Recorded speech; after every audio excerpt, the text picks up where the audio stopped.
আপনারা যারা এই ভিডিওটা দেখতেছেন অবশ্যই ভিডিওটা শেয়ার করবেন, অন্যরা দেখে ভিডিওটা দেখে শিখতে পারে। বন্ধুরা, আপনারা যারা কাঁচা পারেন না তাদের জন্য এই ভিডিওটা দেখবেন, অবশ্যই শেয়ার করবেন।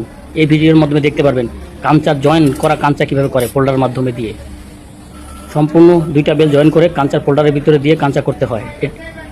জয়েন করা বেল দিয়ে কাঁচা করা খুবই কিন্তু সহজ নয়। দেখুন, একজন অপারেটর দক্ষ না হলে এই কাজটা কখনো সে করতে পারে না।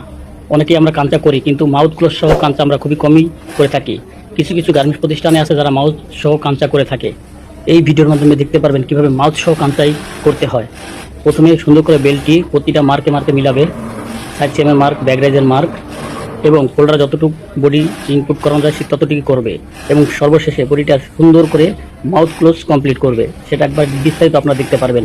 শুধু বলবো ভিডিওটা শেয়ার করুন, অন্যকে দেখার সুযোগ করে দিন। দেখেন বডিটা কত সুন্দরভাবে সে মাউথ ক্লোজ করে বেলটার। দেখেন, একটু খেয়াল করে দেখেন কত সুন্দর করে সে বেলটার মাউথ ক্লোজ কমপ্লিট করতেছে। এখন শুধু টাক দিলেই বেলটা কমপ্লিট হয়ে যাবে। এতে অপারেটরও বাঁচে, সময়ও বাঁচে এবং কাজ খুব সুন্দর হয়। আপনারা যারা এই ভিডিওটা দেখতেছেন অবশ্যই ভিডিওটা শেয়ার করবেন, অন্যরা দেখে ভিডিওটা দেখে শিখতে পারে।